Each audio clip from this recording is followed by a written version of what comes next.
우리 지난 주일에 마태복음 4장 말씀을 통해서 예수님이 이 땅에 오신 이유, 그것을 생각하고 깨닫는 시간을 가졌습니다. 하나님은 왜 예수님을 이 땅에 보내주셨을까? 우리는 성경을 통해서 깨닫는 수밖에 없습니다. 그래서 그것이 바른 길이라고 믿습니다. 오늘도 간절히 원하는 것은 특별히 다음 주에 고난주간, 그 다음에 이제 부활절이 있고 예수님이 이 땅에 오신 것을 또 하신 일들을 기억하는 기간입니다. 특별히 예수님을 아는 것이 인생의 모든 것이다, 인생의 가장 중요한 것이다 믿는 사람들이 이제 기독교인입니다. 교인들인데요. 근데 의외로 예수님에 대하여, 또 예수님이 하신 말씀에 대하여, 예수님의 행적에 대하여 때때로는 무관심해질 수도 있는 것 같습니다. 특별히 마태복음에 적혀있는 하나님의 말씀을 통해서 오늘은 예수님은 누구신가, 무슨 일을 하셨는가, 왜 이 글을 하셨는가, 무엇을 가르치셨는가, 무엇을 보여주셨는가, 그것을 따라서 바른 예수님의 도, 곧 예수님의 가르침의 길을 바르게 들어가는 오늘 주일이 되었으면 좋겠다 하는 소망이 생깁니다. 우리 지난주에는 예수님이 이 땅에 오시어서 하신 첫 번째 일이 무엇이냐면 사람들을 말씀의 길로 인도하셨다 하는 내용을 나누었습니다. 그래서 예수님이 이 땅에 오시어서 태어나는 순간부터 시작해서 살아가신 행적 하나하나마다, 가르치신 말씀마다 과거에 이미 하나님께서 구약 성경의 선지자를 통해서 선포하신 말씀과 어긋나지 않았을 뿐더러 선포한 그런 미래에 일어났을 예언의 말씀들이 그대로 예수님을 통해서 이루어졌다 하는 것입니다. 그것을 통해서 무엇을 보여주시냐면 예수님은 이 땅에 오셔서 하나님의 말씀을 성취하셨다, 또는 예수님은 이 땅에 오셔서 하나님 말씀을 그대로 순종하시고 삶으로 말미암아서 우리도 인생을 살아가면서 무엇을 따라 살아가는지 그 길을 보여주셨다.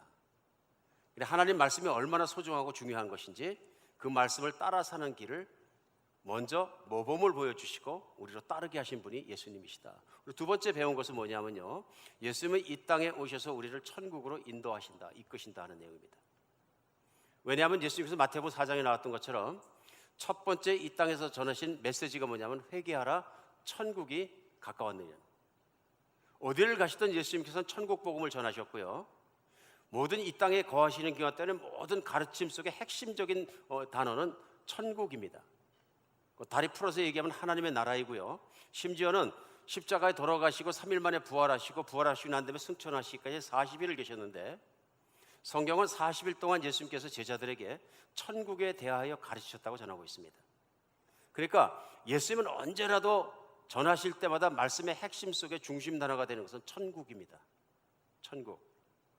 그래서 예수님이 가장 원한 건 뭐냐면 천국으로 듣는 사람들을, 또 천국에 들어오기 원하는 사람들을 이끌기 원하셨다는 것을 우리는 알 수 있습니다. 그러므로 천국을 떠나서 예수님을 이해한다는 것은 불가능한 일입니다.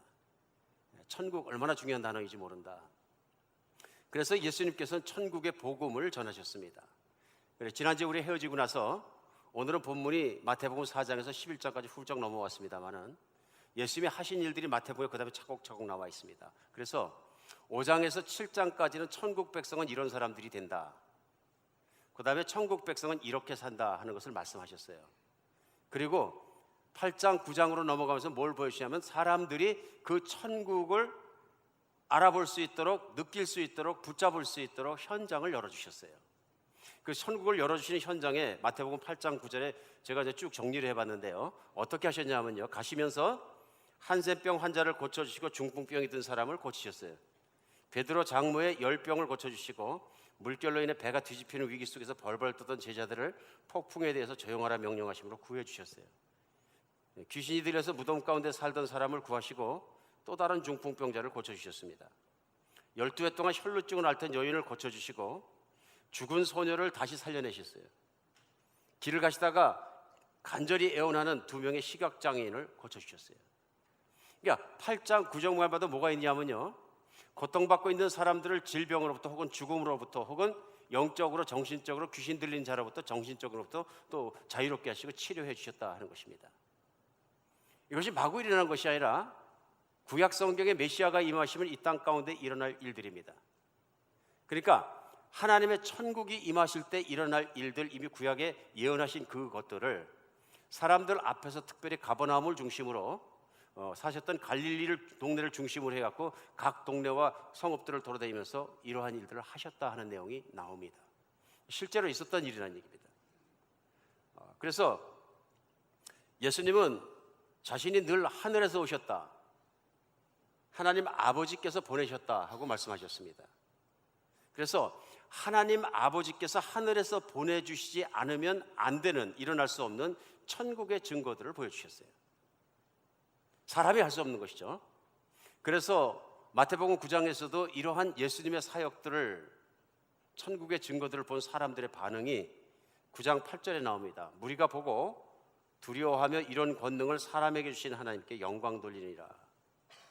사람들이 보니까요, 이 기적을 행하고 말씀하시는 분은 사람이에요. 그냥 사람같이 보이는 게 아니라 사람입니다. 더더군다나 고향에 있던 사람들은 너무 잘 알았어요. 이름까지 얘기합니다. 그의 아버지가 요셉이 아니냐? 그가 목수이고 이 사람도 목수가 아니냐? 그런데 평범한 사람에게 하나님께서 어떻게 이렇게 놀라운 능력을 주셨느냐? 귀신도 쫓아내고 죽은 자도 살리고 병자를 고치고 이 많은 능력이 하나님이 아니면 할 수 없는 것 아니냐? 이게 반응입니다. 그러니까 많은 사람들이 따랐습니다. 그래서 마태복음 8장에서도 수많은 무리들이 예수님을 따랐다 이렇게 얘기합니다. 놀란 거죠. 그 놀라운 천국의 현장 속에서 감동한 사람들이 수도 없이 따라다녔다. 발 디딜 틈이 없이 따라다녔다. 수천 수만 명이 따라다녔다. 어마어마한 군중이 예수님이 가는 곳마다 몰려들기 시작했다, 그런 얘기입니다. 그리고 오늘 본문이 있는 11장에 들어옵니다. 근데 11장에 와서 예수님의 반응이 나옵니다. 복음을 선포하셨고요, 말씀으로 복음을 행하셨습니다. 그 얘기 뭐냐면 천국을 전하신 것뿐만 아니라 천국이 그들 앞에 왔음을 증거하셨다는 것입니다. 이제 나머지는 사람들의 반응입니다. 근데 사람들은 많이 따랐는데요, 성경은 그렇게 전합니다. 근데 11장에서 예수님의 반응은 반대입니다. 사람들이 많이 따르지 않는다 그러십니다. 그래서 11장 들어와서 20절에서는 예수님이 20절, 21절에 뭐라고 말씀하시냐면 예수께서 권능을 가장 많이 베푸신 고울들이 회개하지 아니하므로 그때에 책망하시되 화 있을진저 고라시나 화 있을진저 벳세다야 너희에게 행한 모든 권능을 두로와 시돈에 행하였더라면 그들이 벌써 베옷을 입고 제에 앉아 회개하였으리라. 무슨 말씀이냐면요, 화가 있다 하면 cursed, blessed가 아니고 반대예요. 저주받은 타운이요, 이런 말씀입니다. 저주받은 자들이요. 그 얘기는 고라시나 벳세다의 어떤 특별한 동네들이 나오는 것입니다. 말씀하시면서 예수님께서 주로 사역을 하시고 기적을 행하시고 능력을 보여주셨던 그런 타운들입니다. 이런 타운들이 모든 하늘의 권능으로 그런 기적을 보고도 회개하지 않았다 그러십니다. 회개하지 않았다. 그런데 22절에 내가 너희에게 이르니 심판날에 두로와 시단이 너희보다 견디기, 마지막 날에 하나님께서 믿음이 없는 것을 심판하실 텐데 이방인보다 더 악하다 그러시는 거예요. 지금 복음을 전하는 첫 번째 사람들은 누구냐면 유대인들인데요, 조상 때부터 하나님을 아는 사람들입니다. 하나님을 믿는다는 사람들입니다. 이 사람들에게 예수님께서 그들을 향해서 그들이 이방 땅에 사는 사람만도 못하다 이렇게 말씀하십니다. 23절은요, 가버나움에 내가 하늘까지 높아지겠느냐 음부까지 낮아지리라. 내가 행한 모든 권능을 소돔에서 행하였더라면 그 성이 오늘까지 있었으리라. 내가 너에게 이르니 심판날에 소돔 땅이 너보다 견디기 쉬우리라.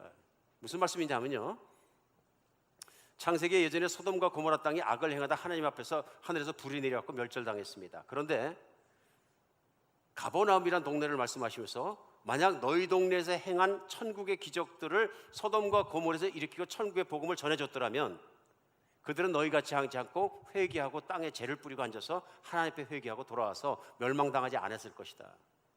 너희는 하나님을 안다고 하고 하나님을 믿는다고 하면서 천국의 기적을 보고 천국의 말씀을 보고도 천국에 들어가지는 악하고 교만한 것들이다, 이런 말씀입니다. 그래 특별히 가버나움은 어떤 것이냐면요, 예수님이 3년 반 사역하시는 가장 중심이 되는 동네였습니다. 어디 가셨다가도 가버나움으로 돌아오셨다는 얘기입니다. 그러니까 얼마나 많은 기적과 얼마나 많은 예수님과 접촉할 수 있는 기회가 있었겠습니까? 그럼에도 불구하고 결론은 뭐냐면 가버나움이 하늘까지 높아졌다 이렇게 표현하십니다. 그 말은 뭐냐면 가버나움이 정말로 교만해서 하나님의 천국의 복음을 받아들이지 못하더라, 그런 얘기입니다. 우리가 오늘 생각해야 되는 것은 성경의 기자들은 이렇게 얘기합니다. 가시는 곳마다 사람들이 물밀듯이 따라왔다는 것입니다. 가버나움도 마찬가지죠. 예수님이 굉장히 인기 있는 분이셨다 이런 얘기입니다. 가는 데마다 발 디딜 틈도 없이 사람들이 따랐다는 얘기입니다. 그런데 오늘 예수님이 뭐라 그러시냐면요, 믿는 자가 많지 않았다고 책망하시는 것입니다. 많이 따랐음에도 불구하고 더 많이 따르는 걸 원해서 그러실까요? 저는 아무리 묵상해도 그런 뜻이 아닙니다. 제자들에게 말씀하실 때 너희들은 좁은 문으로 들어가라, 넓은 길로 가지 말라고 말씀하신 게 그것입니다. 좁은 문으로 들어가면 다니는 사람이 적고 들어오는 사람이 적다. 그것을 뭐라고 말씀하셨어요? 천국으로 들어가는 문을 그렇게 말씀하셨어요. 그게 무슨 말씀이냐면 복음을 들은 사람들, 나를 따라다니는 사람들을 많대, 실제로 천국에 들어가는 사람은 많지 않다, 그런 얘기입니다. 이게 오늘도 똑같은 현실일 수 있습니다. 우리가 복음서 하나님 말씀을 꼼꼼하게 잘 읽지 않으면 이게 무슨 뜻인지 해석하기조차 어려울 때도 많은 것 같습니다. 오늘 주님은 그래서 그 다음에 그런 이유를 설명하고 계십니다. 그것이 오늘 본문입니다. 11장 마지막 부분 25절부터 30절까지 본문인데요, 그 본문 속에서 그것을 설명하십니다. 25절에요. 그때 예수께서 대답하여 이르시되 천지의 주제이신 아버지여, 이것을 지혜롭고 슬기 있는 자들에게는 숨기시고 어린아이들에게 나타내심을 감사하나이다. 옳소이다. 이렇게 된 것이 아버지 뜻이니이다 하고 말씀하십니다. 제일 먼저 사람들이 천국의 복음을 듣고 천국의 기적을 체험하고도 천국에 들어오지 않는 것이, 이것이 아버지의 뜻입니다, 이렇게 얘기합니다. 그러면서 천국에 들어오는 자와 들어오지 않는 자를 두 부류로 딱 분리합니다. 제일 먼저는 지혜롭고 슬기로운 자들은 천국의 복음이 숨겨졌다, 가리워졌다. 그래서 세상에서 지혜롭고 슬기로운 자들은 못 들어오고, 두 번째, 어린 아이들에게는 천국을 드러내 주심을 감사하나이다. 주님이 하나님 아버지께 감사하고 있습니다. 27절에요. 내 아버지께서 모든 것을 내게 주시니 아버지 외에는 아들을 아는 자가 없고 아들과 또 아들의 소원대로 계시를 받은 자 외에는 아버지를 아는 자가 없느니라. 계시를 받지 못하면 아버지도 알지 못하고 아들 곧 예수 그리스도도 알아보지 못하느니라 하고 말씀하시고요. 수고하고 무거운 짐진 자들아 다 내게로 오라. 내가 너희를 쉬게 하리라. 나는 마음이 온유하고 겸손하니 나의 멍에를 메고 배우라. 내게 배우라. 그리하면 너희 마음이 쉼을 얻으리니 이는 내 멍에는 쉽고 내 짐은 가벼움이라 하시니라. 28절 29절은 너무 잘 외우는 말씀이죠. 믿지 않는 사람들도 한 번씩 다 들은 말씀입니다. 수고하고 무거운 짐진 자들아 다 내게로 오라. 예수님, 그럼 제일 먼저 하는 말이 이거죠. 수고하고 무거운 짐진 자들아 다 내게 오라.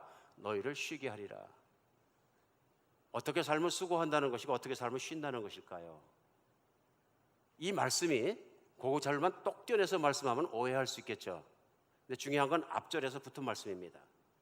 그러니까 예수님께서 이 땅에 오시어서 고을마다 다니면서 복음을 전하시고 그 기적을 행하시고 천국을 볼 수 있도록, 깨달을 수 있도록, 붙잡을 수 있도록 보이게끔 임하신 것과, 그럼에도 불구하고 오늘 책망하시는 것처럼 수많은 기적과 수많은 복음의 말씀을 듣고도 따르지 않고 천국에 들어오지 않는 사람이 많았다. 그 말씀과 붙여서 해석해야 됩니다. 똑 떼어갖고 내 좋은 대로 막 해석하면 안 되는 것 같습니다. 말씀이 유명한 것만큼 오해도 많을 수 있다 하는 생각을 하지 않을 수가 없습니다. 중요한 것은 예수님의 의도입니다. 왜 이 말씀을 하셨을까? 오늘 설교하는 저에게나 우리 듣는 우리 모두에게나 하나님께서 감동을 주셔서 바른 말씀을 바르게 깨달아지는 시간이 됐으면 좋겠습니다. 그래서 하나님의 말씀을 우리를 깨달아 주셔야, 깨우쳐 주셔야 바른 신앙생활을 할 수 있습니다. 천국 삶을 살 수 있는 것이죠. 오늘 예수님이 이 말씀을 해석해서 이런 것이 일어난 것이 왜 그러냐면 지혜롭고 슬기로운 자들이 천국에 들어오지 않더라 그런 얘기입니다. 무슨 말일까요? 성경은 물론 지혜를 가지라고 말씀하고 잠언 같은 경우에는 지혜를 가까이 하라고 수도 없이 말씀하십니다. 그런데 오늘 말씀하실 때 지혜롭고 슬기로운 자들이 보고 듣고도 천국에 들어오지 않더라 그러시는 거예요. 그 이유는 자명합니다. 가버나움에 대해서 말씀에 나옵니다. 그것이 뭐냐면 교만하다는 얘기입니다. 23절에 보면 11장에 보면요. 가버나움아 내가 하늘까지 높아지겠느냐 음부까지 낮아지리라. 내가 하늘까지 자신을 드높이겠느냐 너는 지옥에서 너 자신을 발견할 것이다 이런 얘기입니다. 저주입니다. 너는 이대로 가면 지옥 들어가는 존재들이다 이런 뜻입니다. 내가 하나님을 안다고 하나님을 믿는다고 하나님을 따른다고 얘기했지만 너는 지옥 갈 존재들이다 이런 얘기. 떨리는 얘기 아닙니까? 하늘에 오신 하나님의 아들 예수 그리스도께서 한 타운을 그렇게 말씀하셔서 특별히 예수님을 안 따랐던 사람들 그렇게 말씀하시는 겁니다.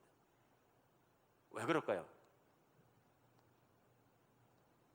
천국의 복음을 들었을 때, 천국의 복음을 보고 체험했을 때, 그래서 아는 것만 중요한 것이 아니라 반응이 중요합니다. 반응이요. 천국 복음이 선포되고 천국 복음이 보여진 현장에서 가버나움과 벳세다와 이런 데 있는 사람들이 반응을 잘못했다는 것입니다. 무슨 반응을 했을까요? 감탄했습니다. 놀랐습니다. 따라다녔습니다. 예수님이 기대하는 것은 그것이 아니었습니다. 쉽게 생각하면 교회만 다닌다고 되는 것이 아니다 그런 얘기입니다. 천국의 실체를 알고 천국으로 들어가야 된다는 얘기입니다. 그런데 결국은 뭐냐면 그 사람들이 천국에 들어가지 않았다는 것입니다. 오늘 예수님께서 전하시는 첫 번째 메시지는 지난주에 4장에서 나눴습니다만요, 회개하라입니다. 이게 문제가 뭐냐면 이 사람들이 천국 복음을 듣고 보고도 회개를 하지 않는 거예요. 회개하지 않으면 그 사람과 천국은 관계없다는 것입니다. 무엇을 왜 회개해야 될까? 그것이 우리에게 굉장히 중요한 거죠. 예수님이 기대하는 것, 천국을 들어간 사람, 천국에 가는 사람은 회개한 사람이라는 것입니다. 그래서 예수님께서 천국을 전하신 것과 천국의 모든 기적을 보여주신 것들은 그들이 회개하고 천국을 들어가도록 보여주셨는데 그들이 회개는 하지 않더라 그런 얘기. 그러니까 너희가 오늘날 본 것을, 오늘날 들은 것을 이방 땅의 두로나 시돈이나 소돔과 고모라에 전했더라면 그들이 죄를 뒤집어 쓰고 하나님 앞에서 울면서 회개하고 하나님을 붙잡을 것이다 그런 얘기예요. 근데 너희는 놀랍다, 이야, that's it. 참 많은 걸 생각하게 합니다. 왜 회개해야 되느냐? 교만하기 때문에 회개해야 된다. 예수님은 천국을 계속 전하시면서 천국에 들어가는 유일한 종류의 사람들을 말씀하셨습니다. 겸손한 사람들입니다. 오늘도 지혜롭고 슬기로운 자, 세상에서 잘났다는 사람, 세상에서 믿음 좋다는 사람들은 못 들어가고, 유대인들 얘기입니다. 어린 자들은 들어간다. 아버지께서 어린 자들에게는 그걸 깨닫게 했어요. 근데 그 중에서 제자들처럼 그 천국 복음을 바로 깨닫고 따라온 사람들이 있다 그런 얘기입니다. 근데 누군가 하면은 어린 자들로 표현합니다. 어린 자에 대한 해석도 여러 가지입니다. 순진한 사람들, 순박한 사람들, 단순한 사람들 많습니다. 저는 우리 곰곰이 생각해 봐야 된다고 생각합니다. 무엇이 어린 자인가? 무엇이 세상에서 슬기롭고 지혜롭고 교만한 자인가? 저는 그것이 우리 예수님께서 그 다음에 계속되는 말씀 속에 또 설명하신다고 믿습니다. 그것은 겸손과 온유입니다. 예수님 29절 말씀에 나는 마음이 온유하고 겸손하니 내게 배우라 그러십니다. 사람들이 겸손하지 않기 때문에 회개하지 않는다 그런 것입니다. 자기 자신을 믿고 자고하고 자기 판단을 듣고 살아간다 하는 것입니다. 천국이 가까웠을 때도 천국이 무엇인지 깨닫지 못한다 그런 겁니다. 여러분, 천국은 무엇일까요? 천국, 우리 지난주에도 말씀 나눴습니다. 천국은 너무 쉽습니다. 하늘나라입니다. 예수님이 전한 천국은 더 구체적으로는 하나님 아버지의 나라입니다. 하나님 아버지의 나라. 그러니까 유대인들의 귀에는 확실하게 들리는 것입니다. 옛날부터 하나님을 믿었기 때문에 하나님 아버지가 다스리는 나라입니다. 그래서 예수님이 가는 곳마다 천국 복음을 전하신 것이죠.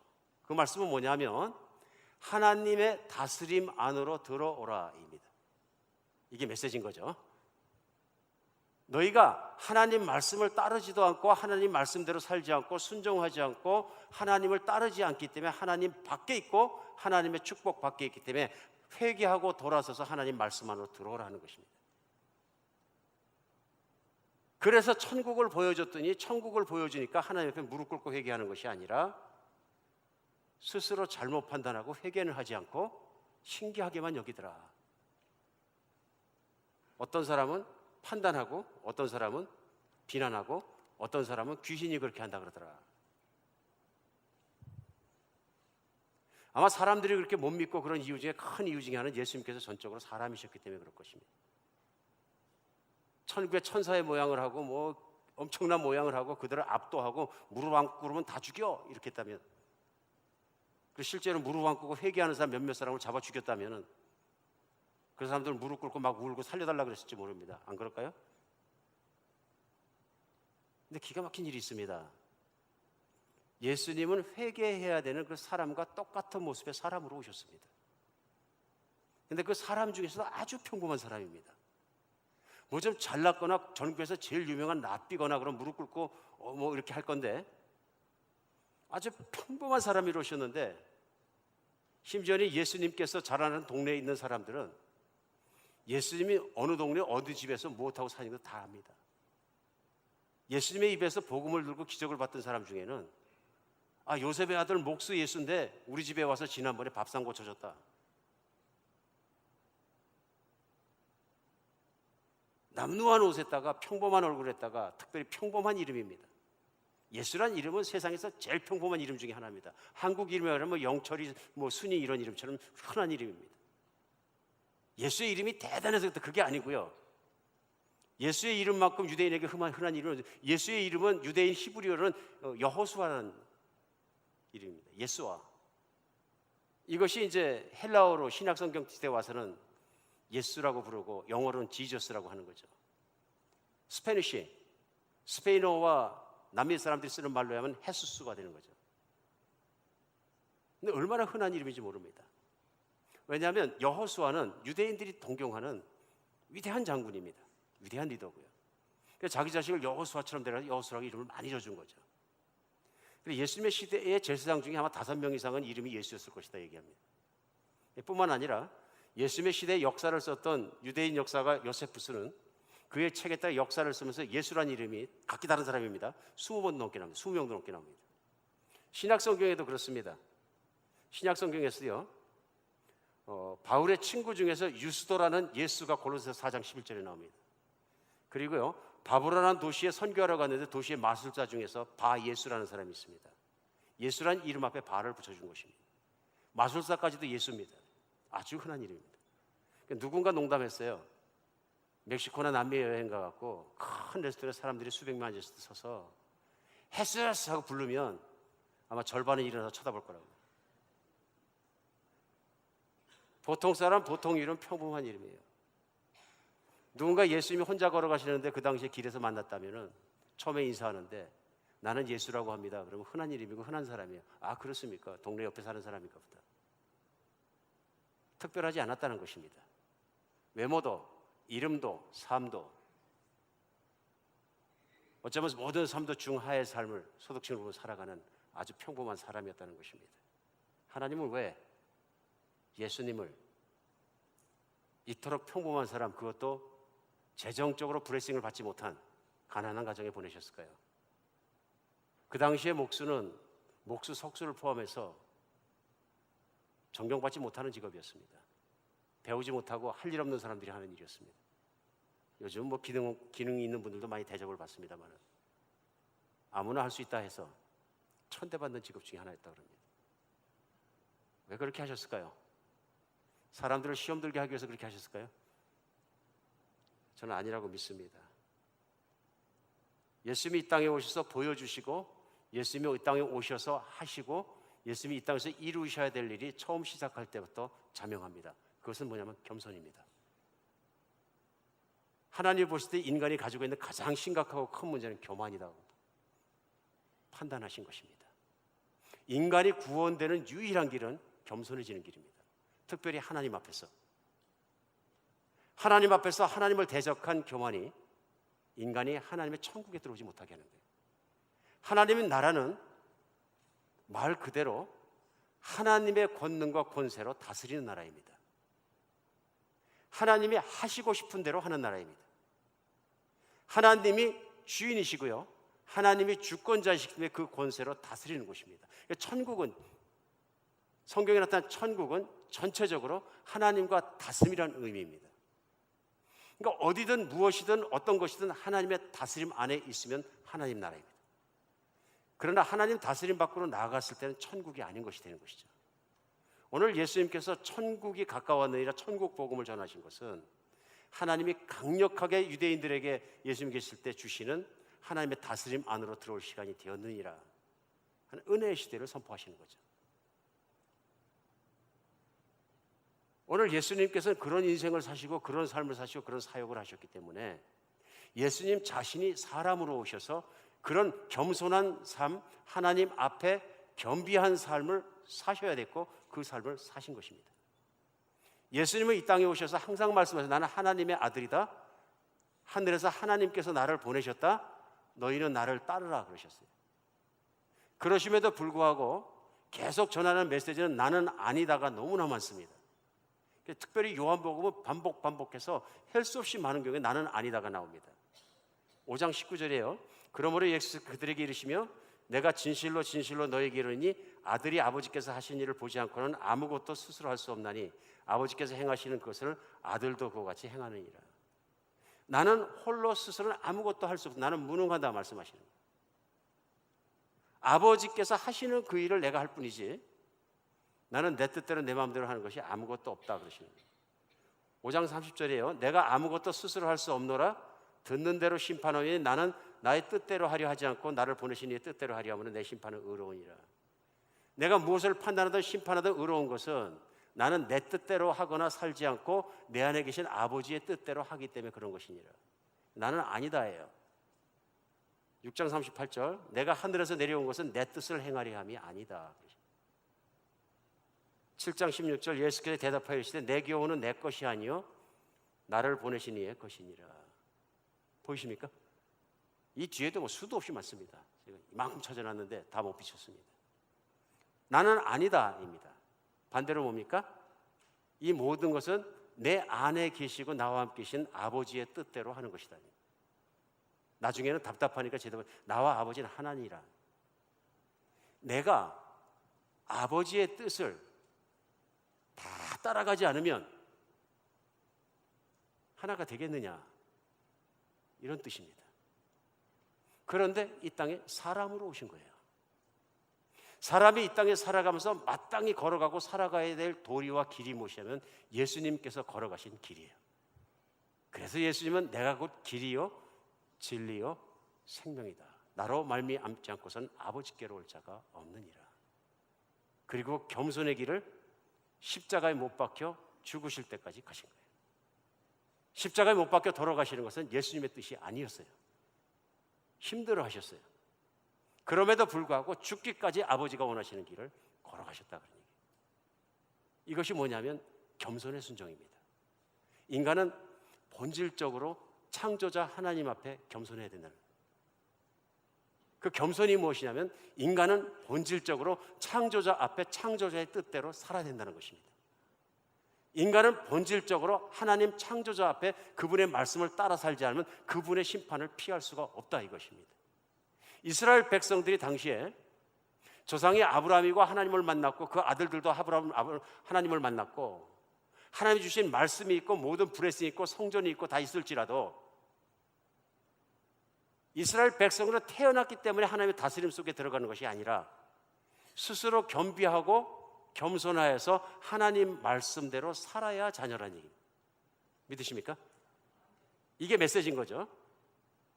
그러니까 아무리 예수님께서 좋은 천국의 메시지를 마을마다 돌으면서 말씀해 주시고 천국에 들어가야 되느니라 그러시면서 말씀하시고 또 천국의 기적을 보여줄지라도 아멘 좋습니다 하고 암만 따라다니도 안 되고요. 무엇이 된다?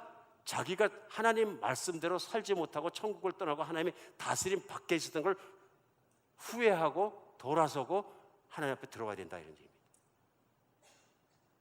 보이십니까? 성경 안에 좁은 문을 통해서 예수님의 천국 복음 앞에서 무릎 꿇고 들어온 자의 모습이 나옵니다. 그게 제자들입니다. 누가복음 5장에 보면 베드로 사도가요 어분대요 평생 이틀 밤을 아무것도 못 잡았습니다. 밤새도록 그물을 던졌는데 한 마리도 못 잡았는데 자기만 그런 것이 주변 사람이 거의 다 물때가 아닌 것입니다. 예수님이 오시더니 베드로의 배에 올라가십니다. 깊은 데로 나가보자. 그래 나가니까 그물 던져라. 믿을 수가 없습니다. 이분은 목수고 나는 어부인데 그러나 말씀에 순종해서 제가 던지겠습니다 하고 던집니다. 무슨 마음이었는지 모르겠어요. 순종하는 마음으로 던졌습니다. 그물이 찢어들어 고개 올랐어요. 상식을 초월해버렸어요. 초자연적인 슈퍼내추럴한 일이 있어요. 하나님 아니면 못하는 일이 일어났어요. 끌어올렸더니 배 두 개가 꽉 차버렸어요. 배를 끌고 들어가자 하니까 들어가서 들어오자마자 배 들어가는 행위가 나옵니다. 뭡니까? 우와 부자 됐답니까? 아닙니다.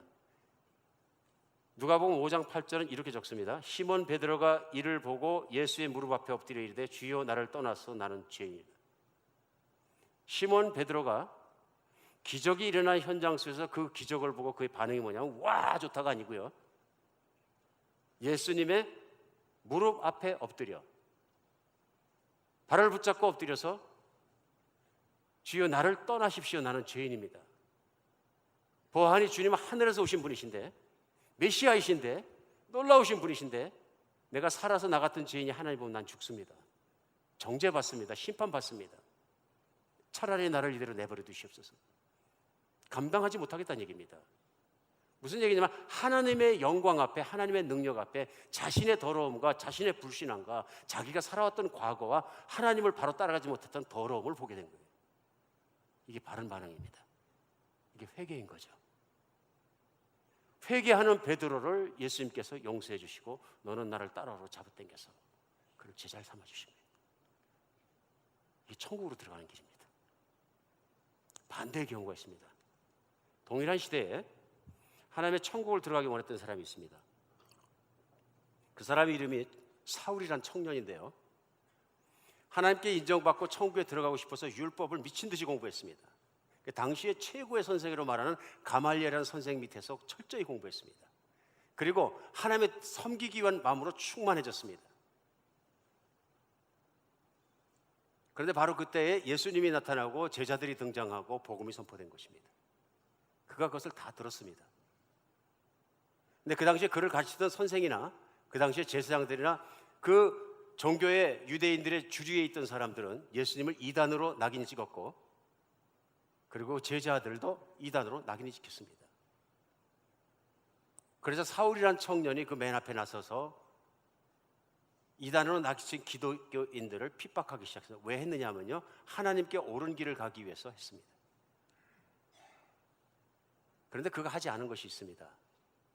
예수님이 무슨 말씀을 하셨는지, 무슨 기적을 보여주셨는지, 그분이 어떤 인생을 살았는지, 어떻게 십자가에 못 박히셨는지, 진짜로 부활했는지 알아보지도 공부해보지도 않고 무시한 것입니다. 왜 그렇습니까? 지혜롭고 슬기롭기 때문에 그렇습니다. 이미 가지고 있는 지식이 충분하다고 생각했기 때문에, 예수님을 따라가는 천국을 갈 필요가 없다고 생각했기 때문에, 교만했기 때문에 알아보지도 않고 미친 듯이 쫓아간 것입니다. 하나님께서, 예수님께서 그를 버리지 않고 다메섹 가는 길에 씩씩거리고 하는 청년을 돌이켜 세우십니다. 예수님이 나타나 주십니다. 그때 이가 너무나 놀랍니다. 그 앞에 나타난 예수님을 야 예수님 만났다 그런 것이 아니고요, 이 사울이란 청년의 반응은 분명합니다. 나는 예수님과 예수님을 따르는 자들을 핍박하는 자입니다. 죄인 중에 죄인입니다. 예수께서 바로 구원자이시고 하나님이시고 구약에 예언했던 그분이시라는 걸 깨닫고 믿고 알게 되는 순간 첫 번째 반응은 뭐냐면, 나는 예수님이 콩가루를 만들어 죽이셔도 할 말이 없는 죄인 중에 죄인입니다. 난 예수님을 핍박한 자입니다. 알아보지 못하는 교만한 자입니다. 하나님의 뜻을 모르는 자입니다. 그런 그가 평생 걸어갔던 길이 뭐냐면요, 회개하는 마음으로 오직 예수님을 주님 삼고 끝까지 땅 끝까지 갈 때까지 예수님을 전한 것입니다. 그가 참 그리스도라. 천국에 들어가는 사람은 겸손한 사람입니다. 예수님은 이 땅에 걸어다니신 인간 중에서 가장 겸손하신 분이십니다. 어떤 것도 취할 것을 여기지 않으셨습니다. 그런데 하나님이 그분을 죽음에서 부활시키셨어요. 하나님이 그분을 보좌에 앉히시고 하나님이 그분으로 다스리게 하시고 받아야 될 모든 영광을 그분에게 주셨어요. 왜 그렇습니까? 인간이 걸어갔어야 되는 가장 완벽한 길을 걸어내면서 하나님의 거룩의 요구 조건을 다 충족시켰기 때문에 하나님이 기쁘시게 받은 것입니다. 인간이 하나님의 다스림 안에 온전히 들어가는 것, 이것같이 복된 일은 없습니다. 오늘날도 수많은 복음이 선포되고 수많은 정말 기적들이 일어납니다. 뭐 기적을 체험하는 것도 중요하고 병이 낫는 것도 중요하고 가난했다 기도하고 새벽 기도해서 부자가 되는 것도 중요하고 다 중요하지만 가장 중요한 것은 그런 하나님의 나타나심과 복음을 들은 것에 대한 나의 반응입니다. 나는 하나님을 어떻게 섬기고 살았느냐 하는 것입니다. 내가 하나님을 알지도 못하고 섬기지도 않고 내 뜻대로 내 마음대로 살았다면 난 세상에서는 슬기롭고 지혜롭고 꾀가 많은 사람이고 성공한 사람일지 모르지만 하나님 앞에서는 아닙니다. 죄인일 뿐이고 죽어야 되는 존재일 뿐입니다. 오늘 그 말씀입니다. 예수님은 그래서 예수님이 기대하시는 반응이 따로 있었던 것입니다. 오늘 두 번째 우리가 생각할 수 있는 건 뭐냐면 천국은 겸손한 사람들이 들어가는 것이고요, 겸손한 사람은 천국에서 안식을 누린다는 것입니다. 오늘 예수님께서 이것을 설명하시면서 27절에 다시 말씀하십니다. 28절에 수고하고 무거운 짐진 자들아 다 내게 오라 내가 너희를 쉬게 하리라. 천국에 들어간 자는 쉰다는 것입니다. 오늘 예수님이 안타까워하시는 건 뭐냐면요, 가버나움 사람들이, 베세다 사람들이, 이 동네 사람들이 사는 걸 보니까 수고하고 무거운 짐을 지고 산다. 어떻게 해석하느냐에 딸렸습니다. 무슨 짐일까요? 인생의 고생일까요? 근데 제가 볼 때는 문맥상으로부터 가장 큰 짐은 불신앙의 짐입니다. 내가 내 인생을 지고 살겠습니다, 하나님 필요 없습니다 하는 불신앙의 짐입니다. 하나님께 맡기지 않으면, 하나님을 믿지 않으면 인간이 반드시 져야 될 짐이 있는데요, 그 인생의 짐입니다. 결과에 대한 책임입니다. 자기가 모든 걸 책임져야 되는 거예요. 근데 인간이 책임질 수 있는 능력이 없다, 그런 얘기입니다. 왜? 하나님께서 그 결과를 따지실 것이기 때문에 그 지옥에 갈 것이다 하는 것입니다. 인생을 보니까 진짜 무거운 짐을 지고 살아간다, 그런 얘기입니다. 우리 인생을 살아가면서 예수님을 믿지 않는 분들에게는 자명한 사실이 하나 있습니다. 그것이 뭐냐면 인간이 죽는다는 것입니다. 그 다음에 또 자명해지는 사실이 하나 있습니다. 그러므로 인생을 잘 사는 것은 죽기 전에 잘 먹고 잘 사는 거다. 이거 막을 사람이 없고 그렇게 안 사는 사람이 어디냐, 나오거라 그래라. 이게 세상의 풍속이고 세상이 사는 방식입니다. 그것을 잘 머리를 쓰고 기회를 잘 타고 재테크도 잘하고 아파트도 잘 샀다 팔고 샀다 팔고 부자가 되고 또 좋은 직장 만나서 은퇴도 하고 자식 잘 키우고 그러면 성공했다 그럽니다. 이게 지혜롭고 슬기로운 사람인 거죠. 근데 성공하면 할수록, 배운 게 많으면 많아질수록 어려워지는 것이 하나가 있습니다. 전제적으로 천국을 얘기할 때 어떻게 받아들이겠느냐 하는 것입니다. 왜요? 나는 지금까지 내가 판단하고 내가 노력하고 내가 개척하고 내가 인생을 살아왔기 때문에. 그럼 죽음은 어떻게 하실 겁니까? 성경이 말씀해서 죽음 뒤에는 창조주의 심판을 어떻게 해결할 것입니까? 이게 짐입니다. 큰 짐이죠. 뿐만 아니라 인생을 살면서도 큰 짐이 있다, 그런 얘기예요. 내가 그걸 성취해야 되니까 그 고난도 이루 말할 수가 없다. 좌절감 이루 말할 수가 없고 내 마음대로 안 되고 내 뜻대로 안 되는 게 인생이기 때문에. 수고하고 무거운 짐진 자들아 다 내게 오라 너희가 쉬게 하리라. 그러면서 29절에는 나는 마음이 온유하고 겸손하다. 내 멍에를 메고 배워라 그러십니다. 내 걸 주겠다 그러신 게 아니고요, 내 멍에를 메고 와서 배워라 그러십니다.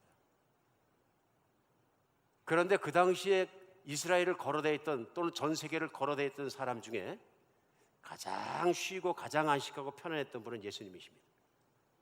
진짜입니다. 왜 그러냐면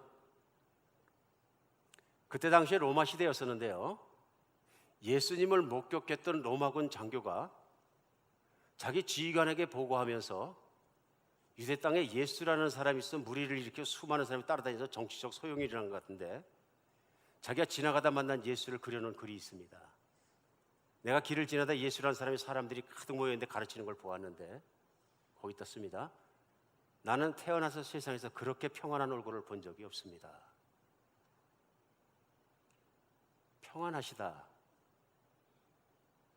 너희들은 나에게 배우라. 나는 온유하고 겸손하니 내 멍에를 메고 배우라. 그 사람 믿지 않는 사람입니다. 그게 예수님을 보았던 첫 번째 인상, first impression입니다. 세상에 이렇게 평안한 얼굴은 없다. 잘생겼다, 못생겼다, 뭐 몇 살 먹었다 이런 얘기를 쓰기 이전에요, 그런 그 임프레션을 적고 있습니다.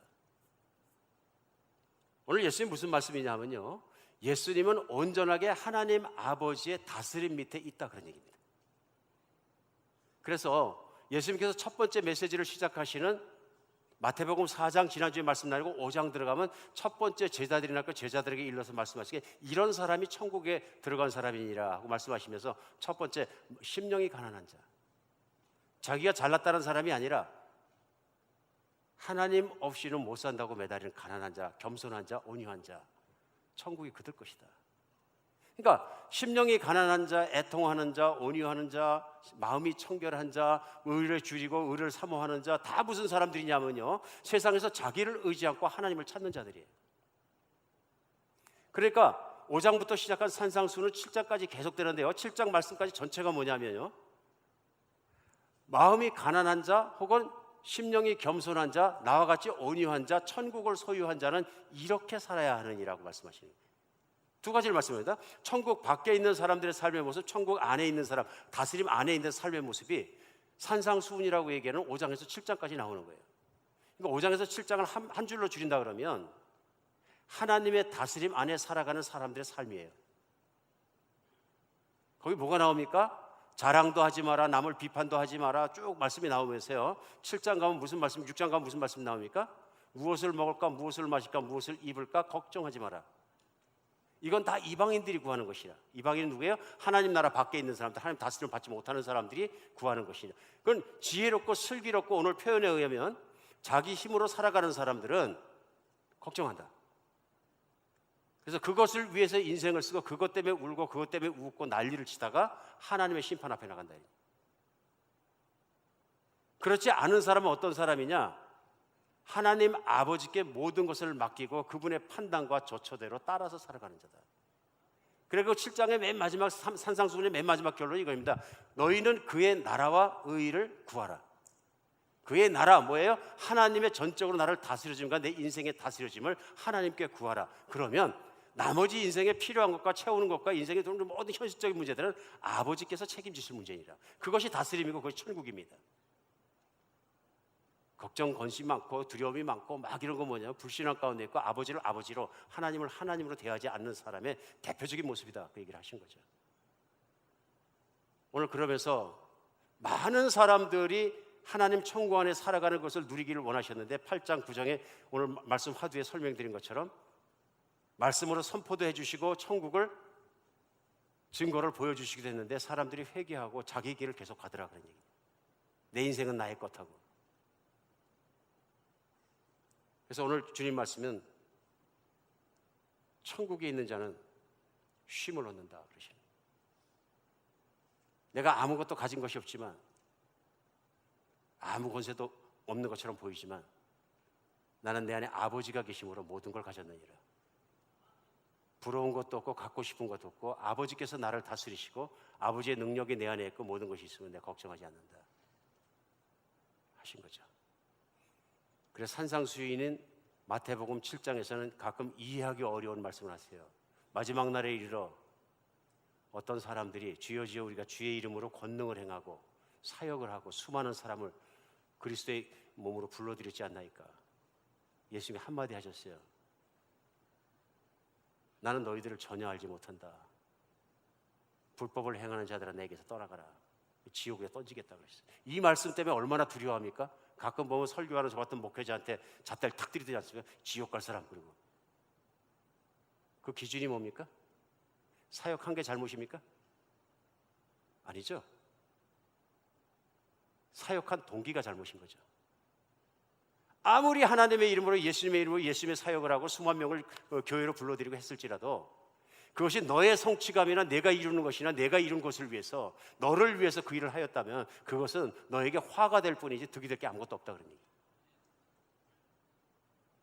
내가 한 사역으로 말미암아 그것이 내 복음이 아니고 내 복음이고 내 것인데 그것으로 말미암아 그리스도 안에 들어오고 하나님의 다스림 속에, 천국의 다스림 속에 하나님께 겸손하게 순종하고 사는 사람, 그 복이 그들의 것이려니와 내가 천하를 구원하고 내 생명을 잃은 너에게는 아무 복이 안 된다 그런 얘기입니다.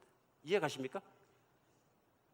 내가 무슨 종류의 일을 했느냐 그것이 중요한 게 아니라요, 내가 왜 그것을 해야 했으며 인생을 살면서 누구의 다스림 밑에서 누구의 말씀을 따라 살았느냐 하는 것이 중요하다는 것이죠. 이게 천국이라는 것이죠. 때때로 우리는 외형적인 걸 가지고 너무나 생각을 합니다.